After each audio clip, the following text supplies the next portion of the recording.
ഈശോ മിശിഹായ്ക്ക് സ്തുതിയായിരിക്കട്ടെ. ജാൻ SS മീഡിയയിലേക്ക് എല്ലാവർക്കും സ്വാഗതം. ന്യായാധിപന്മാരുടെ പുസ്തകം 2-ാം അധ്യായം, ബോക്കിമിൽ വച്ചുള്ള മുന്നറിയിപ്പ്. 23 വചനഭാഗങ്ങളിൽ നിന്ന് 60 ചോദ്യോത്തരങ്ങളാണ് ഈ വീഡിയോയിൽ ഉൾപ്പെടുത്തിയിരിക്കുന്നത്. നമുക്ക് ചോദ്യോത്തരങ്ങളിലേക്ക് പോകാം. ചോദ്യം 1. ഗിൽഗാലിൽ നിന്ന് ബോക്കിമിലേക്ക് ചെന്നതാര്? കർത്താവിൻ്റെ ദൂതൻ. 2. കർത്താവിൻ്റെ ദൂതൻ ബോക്കിമിലേക്ക് എവിടെ നിന്നാണ് ചെന്നത്? ഗിൽഗാലിൽ നിന്ന്. 3. കർത്താവിൻ്റെ ദൂതൻ ഇസ്രായേൽ ജനത്തിന് എവിടെ വച്ചാണ് മുന്നറിയിപ്പ് നൽകിയത്? ബോക്കിമിൽ വച്ച്. 4. നിങ്ങളുടെ പിതാക്കന്മാർക്ക് കൊടുക്കാമെന്ന് വാഗ്ദാനം ചെയ്ത ദേശത്തേക്ക് ഞാൻ നിങ്ങളെ എവിടെ നിന്ന് കൊണ്ടുവന്നിരിക്കുന്നു എന്നാണ് കർത്താവിൻ്റെ ദൂതൻ പറഞ്ഞത്? ഈജിപ്തിൽ നിന്ന്. 5. ഞാൻ ഒരിക്കലും ലംഘിക്കുകയില്ല എന്ന് കർത്താവിൻ്റെ ദൂതൻ പറഞ്ഞതെന്ത്? ഉടമ്പടി. 6. നിങ്ങൾ എന്ത് ചെയ്യരുതെന്നാണ് കർത്താവിൻ്റെ ദൂതൻ പറഞ്ഞത്? ദേശവാസികളുമായി യാതൊരു സഖ്യവും ചെയ്യരുതെന്ന്. 7. ദേശവാസികളോട് യാതൊരു സഖ്യവും ചെയ്യരുതെന്ന് കർത്താവ് പറഞ്ഞത് ആരോട്?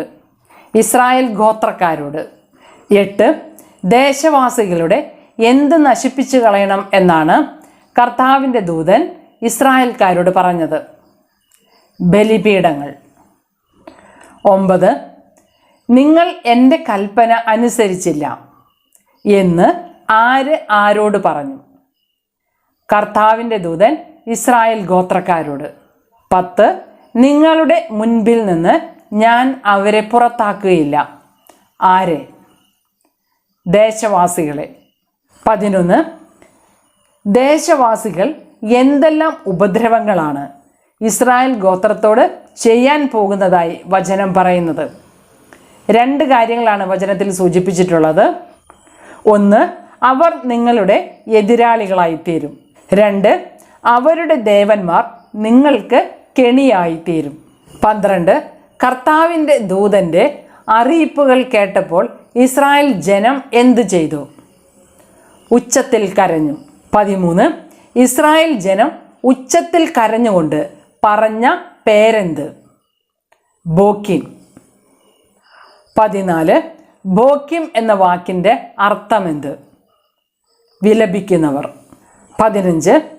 ബോക്കിമിൽ ഇസ്രായേൽ ജനം കർത്താവിന് വേണ്ടി എന്ത് ചെയ്തു? ബലിയർപ്പിച്ചു. 16. ജോഷുവ ഇസ്രായേൽ ജനത്തെ പറഞ്ഞയച്ചത് എന്തിന്? തങ്ങൾക്ക് അവകാശമായി ലഭിച്ച ദേശം സ്വന്തമാക്കാൻ അല്ലെങ്കിൽ കൈവശമാക്കാൻ. 17. എപ്പോഴൊക്കെയാണ് ജനം കർത്താവിനെ സേവിച്ചതായി 2-ാം അധ്യായം 7-ാം വാക്യത്തിൽ പറയുന്നത്? ജോഷുവയുടെയും കർത്താവ് ഇസ്രായേലിന് ചെയ്ത വലിയ കാര്യങ്ങൾ നേരിട്ട് കാണുകയും ജോഷുവയ്ക്ക് ശേഷവും ജീവിച്ചിരിക്കുകയും ചെയ്ത ശ്രേഷ്ഠന്മാരുടെയും കാലത്ത് ജനം കർത്താവിന് സേവ ചെയ്തു. 18. നൂനിൻ്റെ മകനായ ജോഷുവയെ വിശേഷിപ്പിച്ചിരിക്കുന്നത് എങ്ങനെ? കർത്താവിൻ്റെ ദാസൻ. 19. ജോഷുവ മരിച്ചത് എത്രാമത്തെ വയസ്സിൽ? 110-ാമത്തെ വയസ്സിൽ. 20. ഏത് പർവ്വതത്തിന് വടക്കാണ് ജോഷുവയുടെ അവകാശ ഭൂമി? ഗാഷ് പർവ്വതത്തിന് വടക്ക്. 21. തിമ്നാത്ത് ഹെറസ് ഏത് മലനാട്ടിൽ സ്ഥിതി ചെയ്യുന്നു? എഫ്രായിം മലനാട്ടിൽ. 22. ജോഷുവയുടെ അവകാശ ഭൂമിയുടെ അതിർത്തി എവിടെയാണ്? തിമ്നാത്ത് ഹെറസ്. 23. ജോഷുവയെ അടക്കം ചെയ്തത് എവിടെയാണ്? ഗാഷ് പർവ്വതത്തിന് വടക്ക് എഫ്രായിം മലനാട്ടിൽ തിമ്നാത്ത് ഹെറസിൽ അവൻ്റെ അവകാശ ഭൂമിയുടെ അതിർത്തിക്കുള്ളിൽ അടക്കി. 24. ആ തലമുറ മുഴുവൻ ആരോട് ചേർന്നു? തങ്ങളുടെ പിതാക്കന്മാരോട്. 25. പിതാക്കന്മാർക്ക് ശേഷം വന്ന തലമുറ എങ്ങനെയുള്ളതായിരുന്നു? കർത്താവിനെയോ ഇസ്രായേലിന് അവിടുന്ന് ചെയ്ത വലിയ കാര്യങ്ങളെയോ അറിയാത്ത ഒരു തലമുറ. 25 പിതാക്കന്മാർക്ക് ശേഷം വന്ന തലമുറ എങ്ങനെയുള്ളതായിരുന്നു? കർത്താവിനെയോ ഇസ്രായേലിന് ചെയ്ത വലിയ കാര്യങ്ങളെയോ അറിയാത്ത മറ്റൊരു തലമുറ. 26 2-ാം അധ്യായം 11-ാം വാക്യപ്രകാരം കർത്താവിൻ്റെ മുൻപിൽ തിന്മ ചെയ്തതാര്? ഇസ്രായേൽ ജനം. 27 ഇസ്രായേൽ ജനം ചെയ്ത തിന്മ എന്തായിരുന്നു? അവർ ബാൽ ദേവന്മാരെ സേവിച്ചു. 28 ഇസ്രായേൽ ജനം കർത്താവിനെ പ്രകോപിപ്പിച്ചത് എങ്ങനെ? 3 കാര്യങ്ങൾ ചെയ്തുകൊണ്ടാണ് ഇസ്രായേൽ ജനം കർത്താവിനെ പ്രകോപിപ്പിച്ചത്. 1 ദൈവമായ കർത്താവിനെ ഉപേക്ഷിച്ചു. 2 ചുറ്റുമുള്ള ജനങ്ങളുടെ ദേവന്മാരുടെ പിന്നാലെ പോയി. 3 ദേവന്മാരുടെ മുൻപിൽ കുമ്പിട്ടു. 29 തങ്ങളുടെ പിതാക്കന്മാരെ ഈജിപ്തിൽ നിന്ന് കൊണ്ടുവന്ന കർത്താവായ ദൈവത്തിനെ ഉപേക്ഷിച്ചത് ആര്? ഇസ്രായേൽ ജനം. 30 ഇസ്രായേൽ ജനം കർത്താവിനെ ഉപേക്ഷിച്ച് ആരെയാണ് സേവിച്ചത്? ബാൽ ദേവന്മാരെയും അസ്താർത്തെ ദേവതകളെയും. 31 കർത്താവിൻ്റെ കോപം ജ്വലിച്ചത് ആർക്കെതിരെ? ഇസ്രായേലിനെതിരെ. 32 കർത്താവ് ഇസ്രായേലിനെ ഏൽപ്പിച്ചു കൊടുത്തത് ആർക്ക്? കവർച്ചക്കാർക്ക്. 33 കവർച്ചക്കാർ ഇസ്രായേലിനെ ചെയ്തതെന്ത്? 2 കാര്യങ്ങളാണ് ഇസ്രായേലിനെതിരെ കവർച്ചക്കാർ ചെയ്തത്. 1 ഇസ്രായേലിനെ കൊള്ളയടിച്ചു. 2 ചുറ്റുമുള്ള ശത്രുക്കളുടെ ആധിപത്യത്തിന് വിട്ടുകൊടുത്തു. 34 അവരോട് എതിർത്ത് നിൽക്കാൻ അവർക്ക് കഴിഞ്ഞില്ല. ആർക്ക്? ആരോട്? ചുറ്റുമുള്ള ശത്രുക്കളോട് എതിർത്ത് നിൽക്കാൻ ഇസ്രായേൽ ജനത്തിന് കഴിഞ്ഞില്ല. 35 കർത്താവ് ഇസ്രായേൽ ജനത്തിന് ശപഥം ചെയ്ത് നൽകിയത് എന്താണ്? മുന്നറിയിപ്പ്. 36 കർത്താവ് ശപഥം ചെയ്ത് മുന്നറിയിപ്പ് നൽകിയിരുന്നത് പോലെ ചെന്നിടത്തൊക്കെയും നാശം വരത്തക്ക വിധം കർത്താവിൻ്റെ കരം അവർക്ക് എതിരായിരുന്നു. ആർക്കെതിരെ? ഇസ്രായേലിനെതിരെ. 37 എന്ത് വരത്തക്ക വിധം കർത്താവിൻ്റെ കരം ഇസ്രായേലിന് എതിരായിരുന്നു? നാശം വരത്തക്ക വിധം. 38 നാശം വരത്തക്ക വിധം ആരുടെ കരങ്ങളാണ് ഇസ്രായേലിനെതിരെ തിരിഞ്ഞത്? കർത്താവിൻ്റെ കരം. 38 നാശം വരത്തക്ക വിധം ആരുടെ കരമാണ് ഇസ്രായേലിന് എതിരെ തിരിഞ്ഞത്? കർത്താവിൻ്റെ കരം.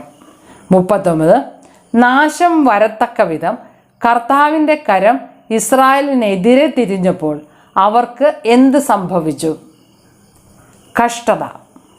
39 നാശം വരത്തക്ക വിധം കർത്താവിൻ്റെ കരം ഇസ്രായേലിനെതിരെ തിരിഞ്ഞപ്പോൾ അവർ എന്തനുഭവിച്ചു? കഷ്ടത. 40 കഷ്ടത അനുഭവിച്ച ഇസ്രായേലിനെ രക്ഷിക്കാൻ കർത്താവ് ആരെ നിയമിച്ചു? ന്യായാധിപന്മാരെ.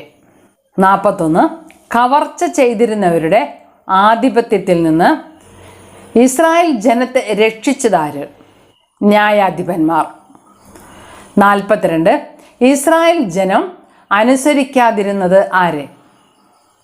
ന്യായാധിപന്മാരെ. 43 ന്യായാധിപന്മാരെ അനുസരിക്കാതെ ഇസ്രായേൽ ജനം ആരുടെ പിന്നാലെ പോയി? അന്യദേവന്മാരുടെ. 44 ഇസ്രായേൽ ജനത്തിൻ്റെ പിതാക്കന്മാർ ജീവിച്ചിരുന്നതെങ്ങനെ? കർത്താവിൻ്റെ കൽപ്പനകൾ അനുസരിച്ച്. 45 കർത്താവിൻ്റെ കൽപ്പനകൾ അനുസരിച്ച് ജീവിച്ച പിതാക്കന്മാരുടെ മാർഗത്തിൽ നിന്ന് ഇസ്രായേൽ ജനം എന്തു ചെയ്തു? വേഗം വ്യതിചലിച്ചു. 46 ന്യായാധിപന്മാരെ നിയമിച്ചപ്പോഴൊക്കെ അവരുടെ കൂടെ ഉണ്ടായിരുന്നത് ആര്? കർത്താവ്. 47 ആരുടെ കാലത്താണ് കർത്താവ് ശത്രുക്കളുടെ കയ്യിൽ നിന്നും ജനത്തെ രക്ഷിച്ചത്? ന്യായാധിപന്മാരുടെ. 48 കർത്താവിന് ഇസ്രായേൽ ജനത്തിൻ്റെ മേൽ അനുകമ്പ തോന്നാൻ കാരണമെന്ത്? തങ്ങളെ പീഡിപ്പിക്കുകയും മർദ്ദിക്കുകയും ചെയ്യുന്നവർ നിമിത്തമുള്ള അവരുടെ രോദനം കേട്ട്. 49. ആരുടെ രോദനം കേട്ടാണ് കർത്താവിന് അനുകമ്പ തോന്നിയത്? ഇസ്രായേൽ ജനത്തിൻ്റെ. 50. ഇസ്രായേൽ ജനം വഴിതെറ്റി തങ്ങളുടെ പിതാക്കന്മാരെക്കാൾ വഷളായി ജീവിച്ചത് എപ്പോൾ? ന്യായാധിപന്മാർ മരിക്കുമ്പോൾ. 51.